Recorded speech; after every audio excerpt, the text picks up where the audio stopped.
ابن مرارہ خالد رضی اللہ عنہ نے گہری سوچ سے نکل کر کہا، تجھے شاید معلوم نہ ہو، اپنے ان سرداروں سے پوچھ لینا جو اس جنگ میں شریک تھے کہ ہمارے پاس بنو حنیفہ کا کتنا مال اور ساز و سامان ہے اور کتنے باغ اور کتنے قیدی ہمارے قبضے میں ہیں۔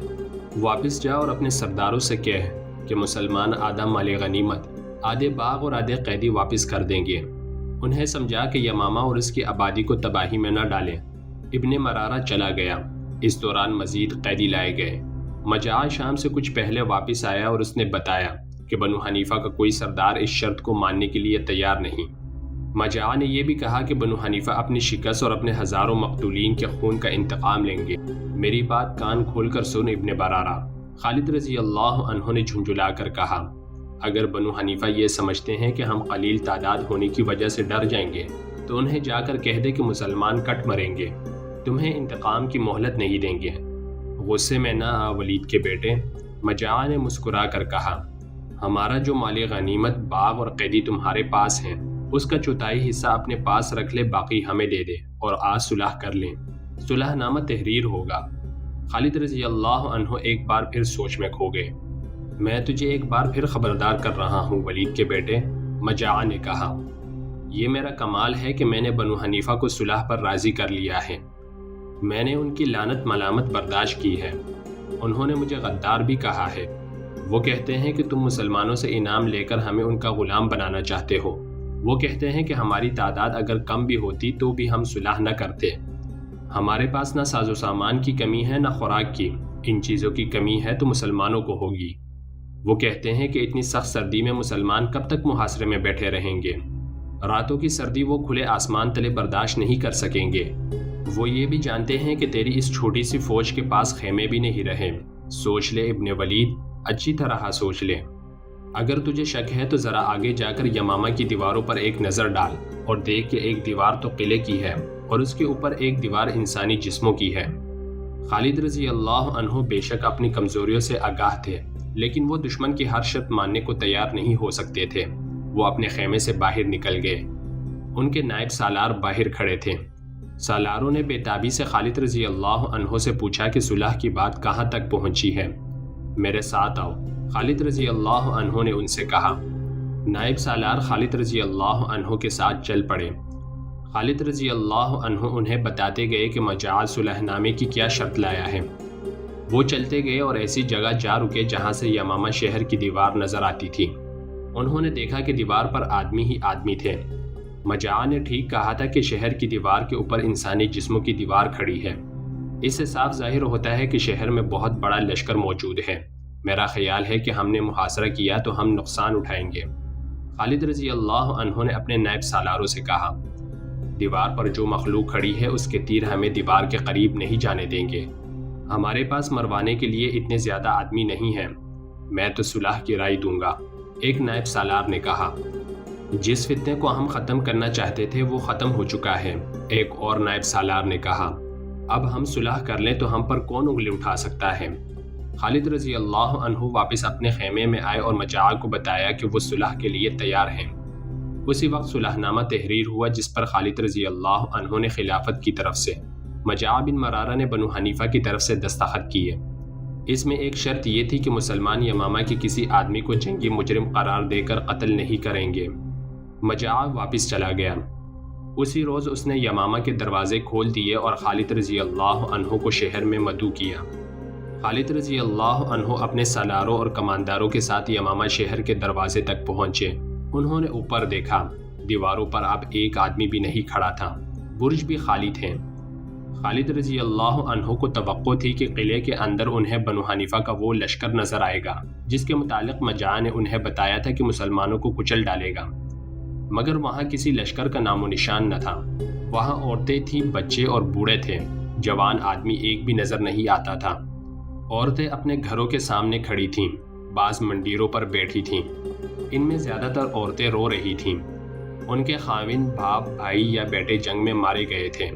ابن مرارہ خالد رضی اللہ عنہ نے مجاع سے پوچھا، وہ لشکر کہاں ہے؟ دیکھ نہیں رہے ہو ابن ولید؟ مجاع نے دروازوں کے سامنے اور چھتوں پر کھڑی عورتوں کی طرف اشارہ کر کے کہا، یہ ہے وہ لشکر جو شہر کی دیوار پر تیر و کمان اور برشیاں اٹھائے کھڑا تھا۔ یہ عورتیں؟ خالد رضی اللہ عنہ نے حیران سا ہو کے پوچھا۔ ہاں ولید کے بیٹے، مجاع نے کہا، شہر میں کوئی لشکر نہیں، یہاں صرف بوڑھے آدمی ہیں جو لڑنے کے قابل نہیں، عورتیں ہیں اور بچے ہیں۔ کیا یہ ہمارے حملے کو روک سکتے تھے؟ خالد رضی اللہ عنہ نے پوچھا۔ کیا عورتیں مقابلے میں آئی تھیں؟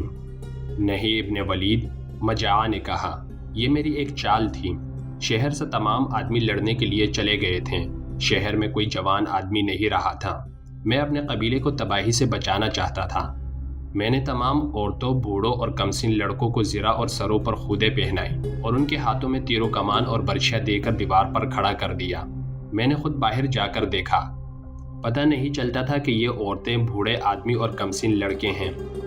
میں نے تجھے موقع دیا کہ دیوار پر ایک نظر ڈال لے تاکہ تو اس جھانسے میں آ جائے کہ یمامہ میں بہت بڑا لشکر موجود ہے، اور تو میرے جھانسے میں آ گیا۔ خالد رضی اللہ عنہ خشمگی ہوئے۔ وہ مجاع کو اس دھوکے کی سزا دے سکتے تھے، لیکن اس عہد نامے کی خلاف ورزی انہیں گوارا نہیں تھی جس پر وہ دستخط کر چکے تھے۔ خدا کی قسم، خالد رضی اللہ عنہ نے مجاع سے کہا، تو نے مجھے دھوکہ دیا ہے۔ میں تجھے دھوکہ دے سکتا ہوں، مجاع نے کہا، اپنے قبیلوں کی عورتوں اور بچوں سے غداری نہیں کر سکتا۔ میں انہیں تیری تلواروں سے بچانا چاہتا تھا، میں نے انہیں بچا لیا ہے۔ تو خوش قسمت ہے کہ میں مسلمان ہوں۔ خالد رضی اللہ عنہ نے کہا، اسلام معاہدہ توڑنے کی اجازت نہیں دیتا۔ میں صلح نامے پر دستخط کر چکا ہوں، ورنہ میں تمہاری ان تمام عورتوں کو لونڈیاں بنا لیتا۔ مجھے معلوم تھا کہ تو ایسا نہیں کرے گا، مجاع نے کہا، لیکن ایک بات سن لے ابن مرارہ۔ خالد رضی اللہ عنہ نے کہا، میں نے معاہدہ صرف یمامہ شہر کے لیے کیا ہے، اس میں ارد گرد کے علاقے شامل نہیں۔ میں پابند ہوں کہ یمامہ کے اندر کسی جنگی مجرم کو قتل نہ کروں۔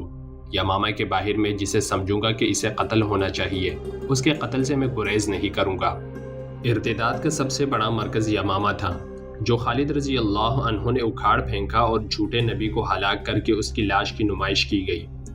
اس کے پیروکاروں سے کہا گیا کہ مسلمہ کے پاس معجزوں کی طاقت ہوتی تو تمہارے 40,000 سے زیادہ لشکر کا یہ حشر 13,000 آدمیوں کے ہاتھوں نہ ہوتا۔ بنو حنیفہ مسلمان یمامہ کی گلیوں میں اعلان کرتے پھر رہے تھے، عورتیں مت ڈریں، کسی کو لونڈی نہیں بنایا جائے گا، شہر کے اندر کسی مرد، بچے یا عورت پر ہاتھ نہیں اٹھایا جائے گا۔ مسلمہ فریب کار تھا، اس نے تم سب کو دھوکہ دے کر تمہارے گھر اجاڑ دیے ہیں۔ یمامہ پر خوف و ہراس اور موت کی ویرانی تھی۔ عورتیں شہر سے باہر نکلنے سے ڈرتی تھیں، انہیں مسلمانوں سے کوئی ڈر اور خدشہ نہیں رہا تھا۔ وہ اپنے آدمیوں کی لاشیں دیکھنے سے ڈرتی تھیں۔ وہ شہر کی دیوار پر جا کر باہر کا منظر دیکھتی تھیں۔ انہیں گیدڑوں اور بھیڑیوں کی خوفناک آوازیں سنائی دیتی تھیں، یہ سب لاشیں کھا رہے تھے۔ یمامہ اور گرد و نواح کے لوگوں نے اتنے قتل و غارت کبھی دیکھی نہ سنی تھی۔ یہ تو قہر نازل ہوا تھا، گھر گھر ماتم ہو رہا تھا۔ اس بھیانک صورتحال میں لوگ اس غیبی قوت کے آگے سجدے کرنا چاہتے تھے جس نے ان پر قہر نازل کیا تھا۔ مسلمانوں کی فوج میں قرآن کے حافظ اور قاری بھی تھے، انہوں نے لوگوں کو آیات قرآنی سنا کر بتانا شروع کر دیا تھا کہ انہیں تباہ کرنے والی غیبی طاقت کیا ہے۔ مورخ لکھتے ہیں کہ بنو حنیفہ کے جو آدمی بھاگ گئے تھے ان کی تعداد کم و بیش 20,000 تھی۔ وہ یوں لاپتہ ہوئے کہ ادھر ادھر چھپ گئے تھے، مسلمان انہیں ڈھونڈ ڈھونڈ کر لا رہے تھے۔ وہ بھی خوفزدہ تھے اور افسردہ بھی تھے کہ انہوں نے ایک جھوٹے نبی کے ہاتھ پر بیعت کی جس نے انہیں کہا تھا کہ اسے خدا نے ایسی طاقت دی ہے کہ فتح بنو حنیفہ کی ہی ہوگی اور مسلمان تباہ ہو جائیں گے۔ انہیں تبلیغ کی یا اسلام کی تفصیلی تعارف کی ضرورت نہیں تھی، ان میں سے بیشتر نے از خود اسلام قبول کر لیا۔ مجاع بن برارہ بنو حنیفہ کی سرداری میں مسلمہ کذاب کا جانشین تھا۔ اس نے دیکھا کہ اس کا قبیلہ دھڑا دھڑ اسلام قبول کرتا جا رہا ہے تو اسے اس سے یہ اطمینان ہوا کہ خالد رضی اللہ عنہ کے دل میں اس کے خلاف جو خفگی تھی وہ نکل گئی ہے۔ بنو حنیفہ کے لوگ جوگ در جوگ خالد رضی اللہ عنہ کے پاس بیعت کے لیے آ رہے تھے۔ خالد رضی اللہ عنہ نے ان میں سے چند ایک سرکردہ افراد کے ایک وفد تیار کیا اور انہیں خلیفۃ المسلمین رضی اللہ عنہ کے ہاتھ پر بیعت کے لیے مدینہ بھیج دیا۔ خالد رضی اللہ عنہ کو یہ جنگ بہت مہنگی پڑی تھی۔ قدیم تحریروں اور دیگر ذرائع سے پتہ چلتا ہے کہ خالد رضی اللہ عنہ کو اتنے بڑے لشکر پر فتح حاصل کرنے کی توقع کم ہی تھی۔ انہوں نے یہ اللہ کے بھروسے اور اپنی جنگی قابلیت کے بلبوتے پر لڑی تھی۔ ان کے اعصاب تھک کر چور ہو چکے تھے۔ اس جنگ کی خونریزی کا اندازہ یہ ہے کہ بنو حنیفہ کے 21,000 آدمی مارے گئے تھے، زخمیوں کی تعداد الگ تھی۔ اس کے مقابلے میں شہید ہونے والے مجاہدین کی تعداد 1,200 تھی۔ ان میں 300 شہید قرآن کے حافظ تھے۔ یہاں سے امر قابل ذکر ہے کہ جب خلیفہ ابوبکر رضی اللہ عنہ کو اطلاع ملی کہ شہیدوں میں 300 حافظ قرآن تھے تو انہوں نے یہ سوچ کر کہ جنگوں میں قرآن کے تمام حافظ شہید ہو سکتے ہیں حکم دیا کہ قرآن ایک جگہ تحریر میں جمع کر لیا جائے۔ چنانچہ پہلی بار قرآن کو اس شکل میں جمع کیا گیا ہے جو آج ہمارے سامنے ہے۔ جنگ یمامہ کے بعد خالد رضی اللہ عنہ کی کیفیت یہ تھی کہ جسمانی اور ذہنی لحاظ سے شل ہو چکے تھے۔ لیلا ان کے تھکے ماندے اعصاب سہلاتی تھیں۔ مورخوں نے لکھا ہے کہ کسی بھی جنگ میں مسلمانوں کا اتنا جانی نقصان نہیں ہوا تھا۔ اب ایک ہی بار 1,200 مجاہدین شہید ہو گئے تو باقی مجاہدین پر جیسے غم کے پہاڑ آ پڑے ہوں۔ خالد رضی اللہ عنہ دکھ اور غم کو قبول کرنے والے نہیں تھے۔ اگر وہ مرنے والوں کا ماتم کرنے بیٹھ جاتے یا دل پر غم طاری کر لیتے تو سپہ سالاری نہ کر سکتے۔ انہیں آگے جا کر عراق اور شام فتح کرنا تھا۔ انہیں ارتداد کو کچل کر اسلام کو دور دور تک پھیلانا تھا، اس لیے وہ اپنے آپ کو رنج و عالم سے آزاد رکھتے تھے۔ ولید کے بیٹے لیلا نے خالد رضی اللہ عنہ سے کہا، میں تمہیں اس عظیم فتح پر ایک تحفہ دینا چاہتی ہوں، کیا اللہ کی خوشنودی کافی نہیں؟ خالد رضی اللہ عنہ نے کہا، وہ تو تمہیں مل ہی گئی ہے۔ لیلا نے کہا، تم اللہ کی تلوار ہو، میں اس دنیا کی بات کر رہی ہوں، تم بہت تھک گئے ہو، تحفہ کیا ہے؟ خالد رضی اللہ عنہ نے پوچھا، مجاع بن مرارہ کی بیٹی۔ لیلا نے کہا، تم نے اسے نہیں دیکھا، میں اس کے گھر گئی تھی، بہت خوبصورت لڑکی ہے، یمامہ کا ہیرا ہے، وہ تمہیں چاہتی بھی ہے، کہتی ہے کہ خالد عظیم انسان ہے جس نے ہم پر فتح پا کر بھی اعلان کیا ہے کہ کسی عورت کو لونڈی نہیں بنایا جائے گا، حالانکہ اسے یمامہ کی عورتوں نے دھوکہ دیا تھا۔ اس دور میں عربوں کے ہاں سوکن کا تصور نہیں تھا۔ خالد رضی اللہ عنہ نے مجاع بن مرارہ سے کہا کہ وہ اس کی بیٹی کے ساتھ شادی کرنا چاہتے ہیں۔ مورخوں نے لکھا ہے کہ مجاع اتنا حیران ہوا جیسے اس نے غلط سنا ہو۔ کیا کہا تو نے ولید کے بیٹے؟ مجاع نے پوچھا، میں تمہاری بیٹی کے ساتھ شادی کرنا چاہتا ہوں۔ خالد رضی اللہ عنہ نے اپنی بات دہرائی، کیا خلیفہ ابوبکر ہم دونوں سے خفا نہ ہوں گے؟ مجاع نے کہا۔ مجاع کے صحیح الفاظ یہ تھے، کیا خلیفہ ہم دونوں کی کمر نہ توڑ ڈالیں گے؟ خالد رضی اللہ عنہ اسی بات پر اصرار کرتے رہے کہ وہ مجاع کی بیٹی کے ساتھ شادی کریں گے۔ آخر انہوں نے اس حسین اور جوان لڑکی کو اپنے عقد میں لے لیا۔ یہ خبر مدینہ پہنچی تو خلیفۃ المسلمین ابوبکر صدیق رضی اللہ عنہ نے خالد رضی اللہ عنہ کو خط لکھا، او ولید کے بیٹے، تمہیں کیا ہو گیا ہے؟ شادیاں کرتے پھر رہے ہو، تمہارے خیمے کے باہر 1200 مسلمانوں کا خون بہہ گیا ہے، تم نے شہیدوں کا خون بھی خشک نہیں ہونے دیا، یہ عمر بن خطاب کی کارستانی ہے۔ خالد رضی اللہ عنہ نے یہ خط پڑھ کر زیر لب کہا، یاد رہے کہ یہ عظیم صحابہ رضی اللہ عنہم کے آپس کی گفتگو ہے، جن کا سب کچھ اللہ اور رسول اللہ صلی اللہ علیہ وسلم پر نثار تھا۔ بعض ناقبت اندیش منظر پس منظر جانے بغیر ان سے بدگمانیاں پیدا کرنے کی کوشش کرتے ہیں۔ ان کی رفتوں کے ادراک کے لیے رگوں میں حلال خون کا ہونا شرط اول ہے۔ یہ معاملہ سرزنش کے خط پر ہی ختم ہو گیا۔ خلیفہ ابوبکر رضی اللہ عنہ نے خالد رضی اللہ عنہ کو یہ پیغام بھی بھیجا کہ وہ یمامہ کے علاقے میں رہیں اور اگلے حکم کا انتظار کریں۔ خالد رضی اللہ عنہ مجاع کی بیٹی اور لیلا کو ساتھ لے کر یمامہ کے قریب وادی وبر میں جا خیمزن ہوئے۔ 2 ماہ بعد انہیں اگلا حکم ملا۔ فروری 633 عیسوی کے پہلے ہفتے بمطابق ذیقعد 11 ہجری کے آخری ہفتے کے ایک دن خلیفہ ابوبکر صدیق رضی اللہ عنہ سے ملنے ایک شخص آیا جس نے اپنا نام مسنہ بن حارثہ شیبانی بتایا۔ خلیفہ رضی اللہ عنہ کے لیے اور اہل مدینہ کے لیے وہ ایک غیر اہم بلکہ گمنام آدمی تھا۔ اگر ایسا شخص کسی بادشاہ کے دربار میں جاتا تو اسے وہاں سے نکال دیا جاتا، لیکن ابوبکر رضی اللہ عنہ کسی اقلیت کے بادشاہ نہیں بلکہ شہنشاہ دو جہان کے خلیفہ تھے، جن کے دروازے ہر کسی کے لیے کھلے رہتے تھے۔ یہ شخص جب خلیفہ ابوبکر صدیق رضی اللہ عنہ کے پاس آیا، اس وقت اس کے چہرے پر تھکن اور شب بیداری کی گہری پرچھائیاں تھیں، کپڑوں پر گرد، اور وہ قدرتی روانی سے بول بھی نہیں سکتا تھا۔ کیا مجھے کوئی یہ بتا سکتا ہے کہ یہ اجنبی مہمان کون ہے؟ امیر المؤمنین ابو بکر رضی اللہ عنہ نے پوچھا، یہ شخص جس نے اپنا نام مسنہ بن حارثہ بتایا ہے یہ معمولی آدمی نہیں؟ قیس بن عاصم المنقری نے جواب دیا، امیر المؤمنین، اس کے یہاں آنے میں کوئی فریب نہیں، شہرت اور عزت جو اس نے پائی ہے وہ اللہ ہر کسی کو عطا کرے۔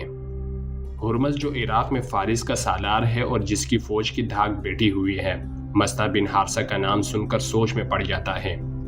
امیر المؤمنین، کسی اور نے کہا، آپ کا اجنبی مہمان بحرین کے قبیلہ بکر بن وائل کا معزز فرد ہے۔ یہ اسلام قبول کرنے والے ان لوگوں میں سے ہے جنہوں نے کفر اور ارتداد کی آندھیوں میں اسلام کی شمع روشن رکھی ہے، اور اس نے ہمارے سالار علا بن حضرمی کے ساتھ مل کر عراق کی سرحد کے علاقوں میں مرتدین کے خلاف لڑائیاں لڑی ہیں۔ امیر المؤمنین رضی اللہ عنہ کا چہرہ چمک اٹھا۔ اب انہوں نے مسنہ بن حارثہ کو بدلی ہوئی نگاہوں سے دیکھا۔ ان کے ذہن میں عربی مسلمانوں کے وہ قبائل آ گئی جو ایرانیوں کے محکوم تھے۔ یہ عراق کے علاقے میں آباد تھے۔ یہ تھے بنو لخم، تغلب، ایاد، نمبر اور بنو شیبان۔ ایک روایت کے مطابق یہ وہ عربی باشندے تھے جنہیں پہلی جنگوں میں ایرانی جنگی قیدی بنا کر لے گئے اور انہیں دجلہ اور فرات کے ڈیلٹا کے دلدلی علاقے میں آباد کر دیا۔ ان قبائل نے ایرانیوں کا غلام ہوتے ہوئے بھی اپنے عقیدوں کو اپنے وطن کے ساتھ وابستہ رکھا۔ عرب میں اسلام کو فروغ ملا تو انہوں نے بھی اسلام قبول کر لیا۔